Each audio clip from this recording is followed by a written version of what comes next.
Alright, y'all, this is a true story. I am from St. Louis, and I'm now living in Memphis. This was about 6 years ago. I met someone. He was living here, and I was living back in St. Louis. We talked for a minute. Everything was cool. It was clicking. That's where I think all this alopecia started from. And told me everything I wanted to hear. He was going to get me on at the job, coming in the door, making some good money. So, let me see. I can't remember the actual date, but that following year, I moved down here in the end of February, beginning of March. Why I come in as a temp? I had to do that for 9 months, and I had to work 7 days, 12 hours. I've never worked that hard in my life, but I went ahead and did it so I can get my foot in the door. But before all that, when I just knew I was going to come in through the door, these folks loved me. I got you. It didn't happen. So I went ahead, worked myself up. I said I moved down here the beginning of March. Things got bad in August. I left in December. When red flags are there, you better run. I knew he was a gambler, but not like that. When it was time to pay the rent, the people would either call me or I'll check the app. It ain't been paid. And it was about $1,100. When I asked him, hey, why you didn't pay the rent? And, I tried to go to the casino and flip it. I got you in 2 weeks. We just got paid today. So who wouldn't be stressed out if you got to go into your funds and pay rent when you thought you were dealing with somebody that was mature?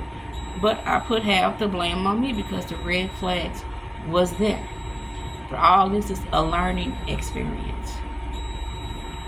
So I said I ended up leaving. My name was first on the lease. At that point, I did not care because you're not going to drag me down and my kids. You could have the house, but I took everything in it because I brought everything. He only brought in his clothes and his shoes, literally. And I felt like I was raising another child. He wouldn't clean up after himself.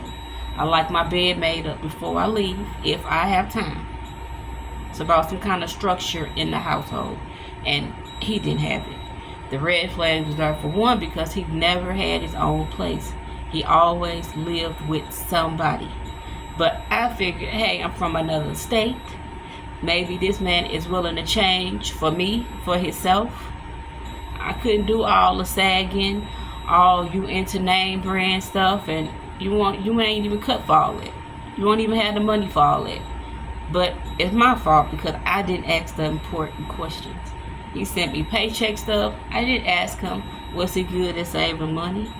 Where do he see us? I think it was just something for him to do, to get a roof over his head. But I learned from it. Fast forward. Hold on, I'm going to go back. So when I left in December, y'all know he did not pay any rent from December until July. Mind you, my name is first. So about 3 years later, I get a letter from the collection agency saying I owed them $4,000. But my God gonna always have my back. I was already in a situation where I only had to pay them $400, but I'm gonna take that. But that just goes to show, when the red flags are there, take heed to it, because it's not gonna change.